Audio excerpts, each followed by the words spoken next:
Hello, my name is Gwen and I'm 50 years old. As a parent, the only thing you want for your child is for them to grow up to be good and successful human beings. That's what I wanted for my son too, but I found out in the most horrific way that my son was a monster. Today, I want to share mine and my daughter-in-law's story with you. Let me tell you a little about myself first. I got married too young to my college boyfriend. On paper, we were perfect for each other. We had the same interests, goals, and ideals. We were meant to be, but of course that wasn't the case. I ended up getting pregnant with my son, Brody, as soon as we graduated, so we decided to get married. The next 5 years of my life can only be described as a nightmare. Every single day, my ex-husband would yell at me for ruining his life with my pregnancy. He drank like a fish every single day, yelled at me for hours, fell asleep, and then woke up and acted like he did nothing the previous day. He could not hold down a job, and I struggled to provide for my son, Brody.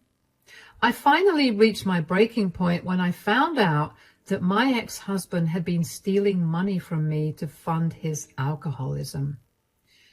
I took Brody and everything I had and I left my ex-husband. The divorce process was long and painful because my ex refused to let anything go. He even tried to get full custody of Brody and I had to fight him tooth and nail for custody. Needless to say, I did my best to raise Brody to be nothing like his father. When my divorce got finalized, I moved to a different state with Brody to start over.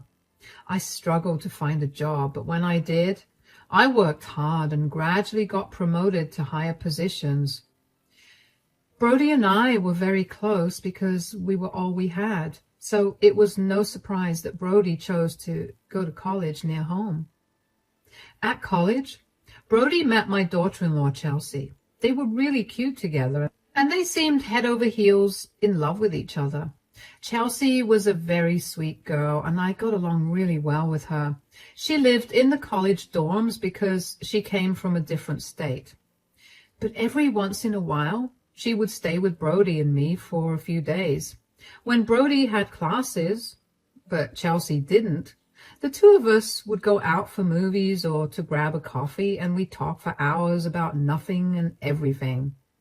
She became an important fixture in both Brody's and my life. So I was beyond happy when the two of them told me that they were getting married 3 years after they graduated.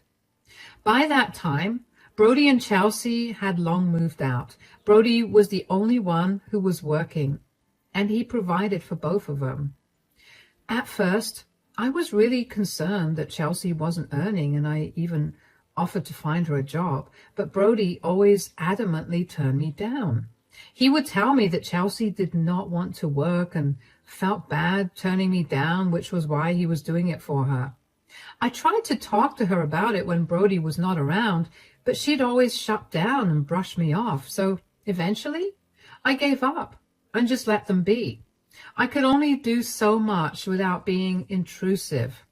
Brody made more than enough to support the both of them, and as long as they were able to feed and clothe themselves, I figured there was nothing more for me to say.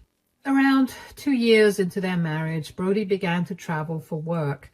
He'd be gone for anywhere between a week to 2 months for these trips. Coincidentally, during these trips, along with not seeing Brody, I also would not see Chelsea. She would always be out or busy or too tired to meet me. I never questioned it, but I did think it was odd. Thinking back, I wish I looked into it a little more so I could have stopped Chelsea's suffering sooner, but it really did not seem too fishy to me at that time. I was also busy at work, and I just figured that Chelsea was enjoying her alone time at home. Anyway, one time, Brody had to go to another state for a month because he had some important clients to meet or something. And I decided to pay Chelsea a surprise visit. It had been a little over 3 weeks since Brody left for his trip. But I was free that day and I wanted to spend some time with her. When she opened the door, I was shocked to see her looking so different. She looked malnourished and like she was sick. I tried to act normal so she would at least let me in the house and then brought it up with her. "Oh, hello, Gwen. Is something wrong? I hope everything's all right."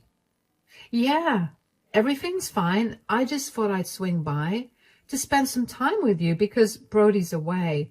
I thought that you'd be alone at home, so you'd appreciate some company."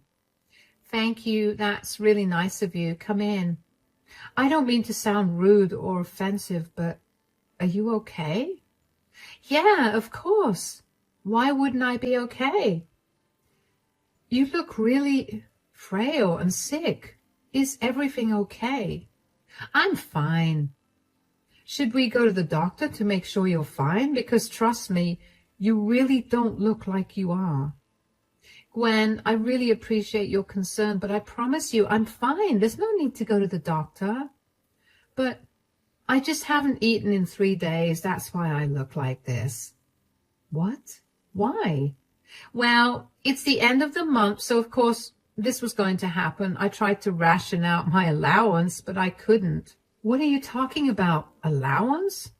"Yeah, when Brody left, he set me a monthly allowance."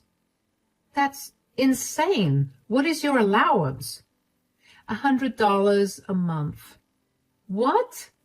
That's not a livable allowance. Was Brody out of his mind?"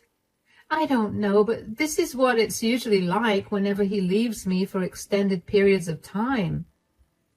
"Is there a reason for this? Any financial issues that I don't know of?" "We're actually doing great. I don't have a history of overspending at all or spending in secret. Brody's very paranoid about money, so he doesn't let me touch any of the money he earns. I don't know why he sets an allowance for me, but I stopped fighting him on it a long time ago. Usually he gives me just enough allowance, so I don't know why this time. Sweetie, this is not normal at all. $100 is not even enough for the week in this economy. Did he not let you at least stock up the pantry and the fridge with essentials?" "No, he usually does the grocery shopping because he doesn't trust me with money." "What? Okay, you know what? We're going to get you some food and then go grocery shopping so you have enough for the next few days, right now." "I don't have any money. I really don't want you to spend any money on me. Brody would not be happy." "Who cares about what he thinks? You look like you're about to faint any second. Let's go." I tried my best to not show Chelsea that I was angry, but on the inside, I was seething. How in the world could Brody give Chelsea such a small allowance? On the way to the restaurant, I asked Chelsea if she tried contacting Brody to ask for more money, and she told me she did, but Brody always blocked her number when he traveled so she wouldn't bother him. I was flabbergasted. Did Brody not care about her at all? $100 barely covered vegetables and some meat, and that would never last past a week. When we got to the restaurant, Chelsea was hesitant to order food at first, but I insisted, and when her food arrived, she ate like a madman. It's only made me feel angrier at Brody. I had raised him to be kind-hearted, and I couldn't help but feel like a failure for not raising him well enough. I couldn't help but wonder when he had suddenly turned into this monster of a man. It stung even more that I praised him so much when in reality he was a horrible person. And even though Chelsea and I were close, I had never been a safe space for her to vent about Brody. I made up my mind at that point to help Chelsea get out of her relationship with Brody and make Brody suffer. I had done enough damage, and the only way to redeem myself was to make sure that Chelsea was taken care of, and Brody regretted everything he'd done to her. When Chelsea was done eating, she looked at me and sheepishly apologized. "I'm so sorry I ate like an animal. I just haven't eaten in a while." "Please, honey, you have nothing to apologize for. The only person who should be apologizing is my idiotic son." good luck getting an apology out of him. Brody doesn't think he could ever be wrong. Since when has this been going on? Brody has always been the sweetest, kindest person. Since when has he become a monster? I don't know about the sweetest or the kindest, but Brody has been like this for a long time, even from before we were married. Really? Wait, why did you get married to him if you knew that this was how he was? I love him. I don't know. I sort of hoped that he'd change. I thought he was just being immature, but I guess that was not the case. When did he start controlling the finances? And does he have anything to do with you not working? Oh, yeah. He forced me to quit my job. He told me that I had no reason to work and threatened to leave me if I continued to work. I didn't want that to happen, so I did what he asked me to do. Oh, sweetie. And he's very possessive of his money. He won't spend more than he wants to on me, but he'll spend hundreds of dollars on his video games. Have you talked to him about this? Of course. But every single time he's told me that I could spend money on whatever I wanted if I earned money. But he won't let me work, so I just had to deal with his unfair treatment of me. I can't understand why he's being this way, but even more than that, I can't believe you stuck with him for so long. Well, I haven't worked since I graduated college, and now I don't think I'll ever be able to get a job if I leave Brody. I'll have no way to get an apartment or money to go back to my family. I'm literally stuck with him. If you had the chance to leave him, as in every one of your worries would not exist because you had the resources, would you leave Brody? Absolutely. I'm tired of living like this. I have no friends because I have no money to go out. Brody only buys the most essential food ingredients for a month for me to cook my meals, while he eats out every day. I can't buy myself anything without begging him for the money for it. The other day, I asked him if I could buy some new undergarments, and he fought me on it for an entire hour before giving me the exact amount of money the undergarments cost. I can't believe this has been going on for so long. Why didn't you tell me anything? I was scared of what Brody would do if he found out that I told you. And you always speak so highly of Brody that I thought that you wouldn't believe me. I'm so sorry that I made you feel that way.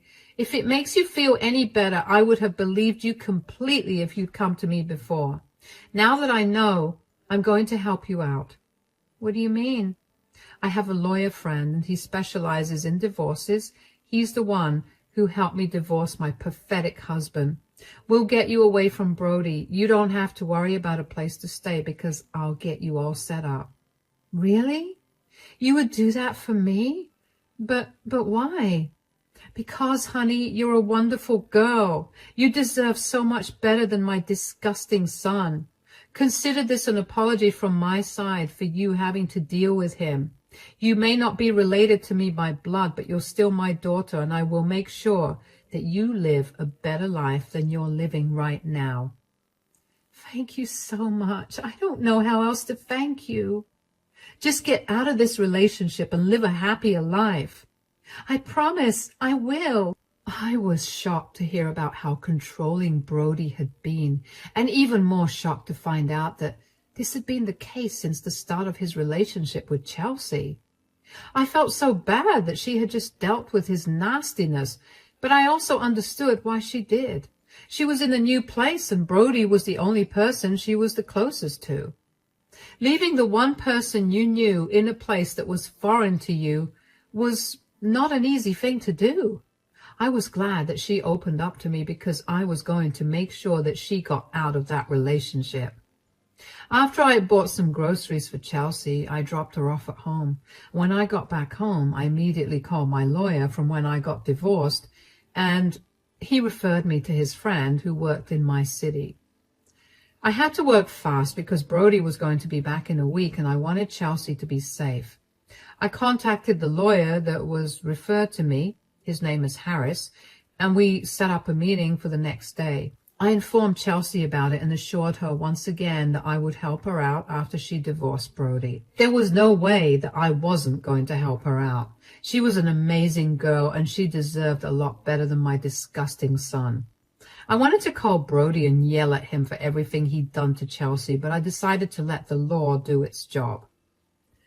The next day, Chelsea and I met Harris, who immediately filed for an emergency protective order against Brody. He explained to us that what Brody had been doing was legally considered financial abuse, and so Chelsea needed to get out so that Brody did not hurt or harm her in any way during the divorce process. It took Harris 2 days to get the protective order. I was worried that the judge would not grant it, but Chelsea had provided more than enough proof of Brody's abuse, and I also gave my testimony about how I'd found Chelsea after almost a month of living on the tiny allowance that Brody had given her.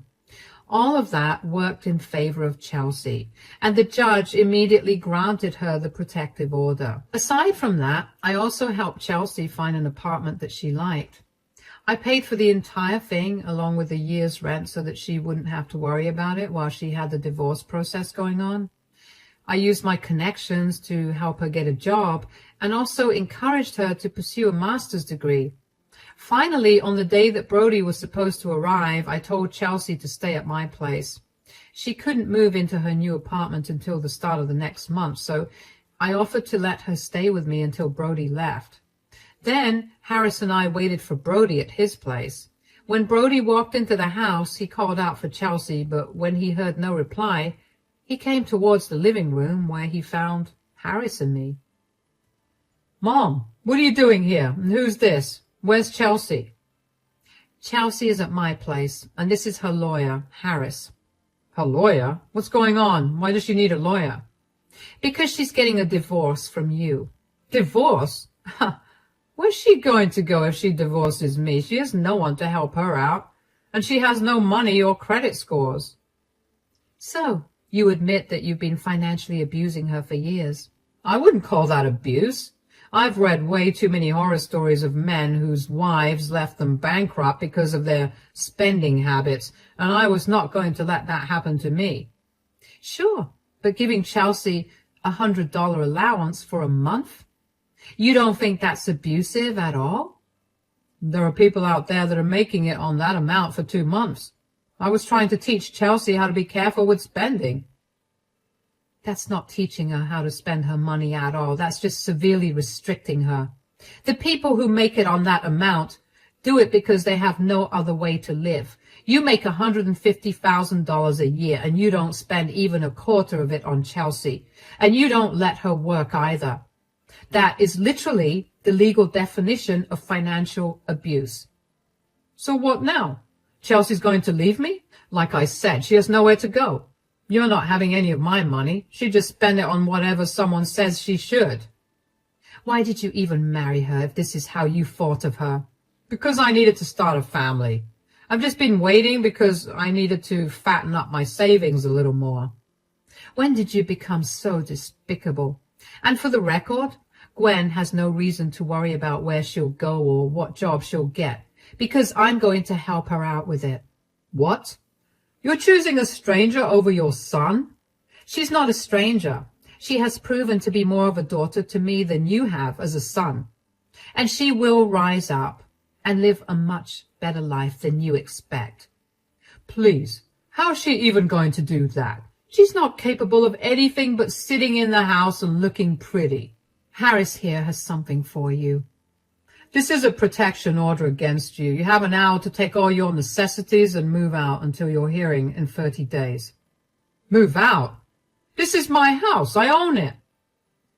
"Miss Simmons has shown enough proof of your financial abuse against her, and the judge has approved of a temporary protective order. As such, you will have to leave the house until you are given a date to appear in court within the next 30 days so that the judge can decide if the protective order should be permanent.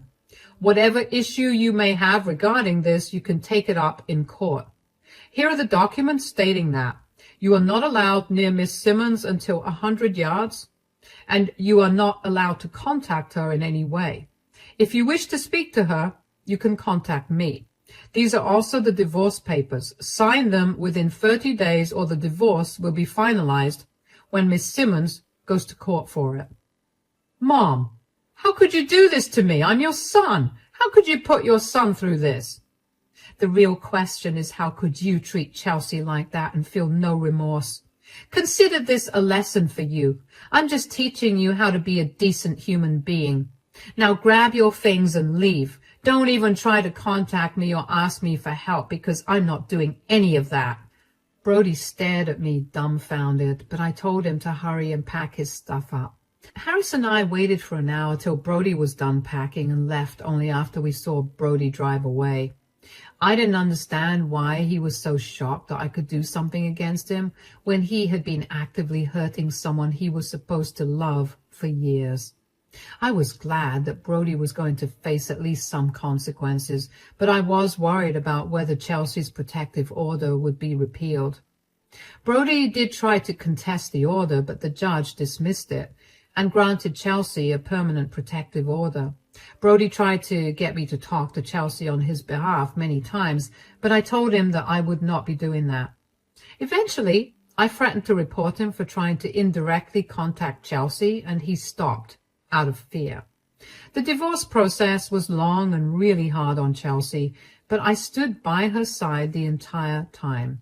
Harris was a great lawyer and fought hard to make sure that Chelsea got justice. In the end, Brody was ordered to pay Chelsea a huge amount in compensation for his abuse and was also ordered to pay her alimony. I was beyond happy that he was made to pay her back. Not only would Chelsea be free, but she'd also be financially secure. She could do all the things she never got to do without having to beg for it. When Chelsea's divorce was finalized, both of us cried with joy and celebrated with dinner at Chelsea's favorite restaurant. About a week after the divorce was finalized and the court orders were made, I was at home when I heard my doorbell ring several times. I instinctively knew that it was Brody standing at the door. I contemplated not answering the door, but eventually did, because I was curious about what he wanted to say. What are you doing here? I told you that I was not going to help you out at all. Why did you do this to me? Do you know how much money I've lost in all of this? Do you have any idea about how much money I've had to give Chelsea as compensation, as well as alimony? Why did you choose to ruin my life? You are not only being stingy with your money, but you are also making Chelsea's life miserable. You did not let her work since she graduated college. You threatened to leave her multiple times. You isolated her from her family by forcing her to stay here. Why would I not want you to suffer right now? Oh, what? So it's a crime that I loved her and wanted her to be with me? That was not a crime. The crime was you purposely making her dependent on you both financially and emotionally, and then taking away her access to everything. I told you that was not what I was trying to do. Did you even stop to think for a second that she was making this whole thing up? Did you or did you not give her a budget of $100 for the month when we were away? Yes, but that was only one time. Lies. Chelsea showed us receipts of you sending her less than the minimum amount needed to survive for whatever time you were away. I told you this was just my way of teaching her to be financially responsible. I was not abusing her. Do you even know how I found her? When I met her while you were away, she looked like she was entirely just skin and bones. She looked ghostly white, like she was going to faint any second. Do you know why? Because she had no money for 3 days to buy herself food. She didn't eat for 3 days, and that was after she rationed out the money for the month. You didn't stock up on groceries for her either. She barely ate the entire month and starved for 3 days, all because of you. If she told me you blocked her number, she tried calling you but couldn't get through to you. If I hadn't gone to see her, I don't even want to think about what her state would have been. Don't even try to tell me that you weren't abusing her. You can be in denial for as long as you want, but that will not change the truth. Whatever. I was right to not give her money anyway. Look at how much she cost me. If I hadn't saved up all these years, I'd be destitute right now. You are no longer my son. I do not want to see or hear from you ever again. I raised you better than this, and I will not accept any apology you send me. Get out of my face and leave me and Chelsea alone." I slammed the door shut in Brody's face after that. As a mother, that hurt to do, but as a woman, it felt really empowering. I couldn't even begin to describe the amount of disgust I felt when I looked at his face. I couldn't believe that the son I raised turned into an abusive monster. So as a mother, this was my way of correcting that.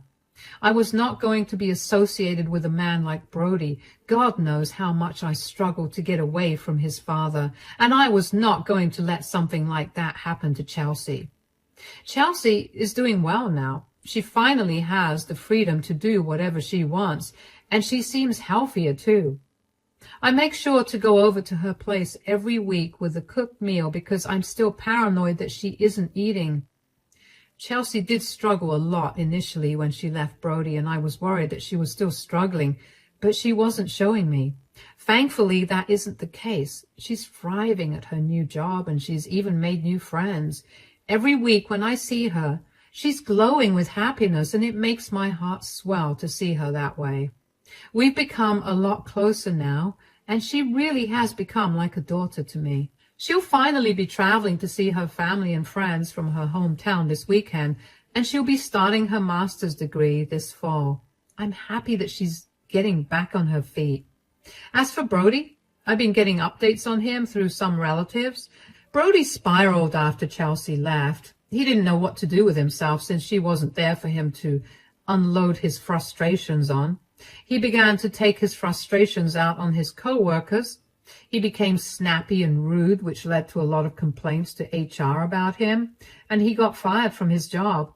I know he lost his job because he tried to get his alimony payments to Chelsea terminated, or at the very least reduced, but the court denied it because he was capable of finding a job of the same capacity. Brody won't stop complaining to everyone he meets about how his ex-wife and mother were horrible people, and that they ruined his life and kept degrading us because we were women. A lot of our relatives have distanced themselves from him because they did not feel comfortable listening to him speak so disgustingly of me. When I had been in the right to help Chelsea get away from him, Brody is now completely alone and with no job. Given today's job scene, it'll be a while till he gets another job, but knowing that Chelsea will still be getting money out of him makes me incredibly happy. Today is the 1-year anniversary of Chelsea finally leaving Brody, so I thought I'd share this story with you. It's been hard for me to accept the fact that I have no son anymore, but knowing that I did the right thing, not only for me, but also for Chelsea, makes me feel a lot better about that. I just hope that Brody takes some time to self-reflect and learn from this, but I highly doubt that will happen. Whether Brody changes or not, it wouldn't matter to me. I'm happy with myself, and I found a daughter through this whole thing, and nothing matters anymore. Thanks for listening to my story.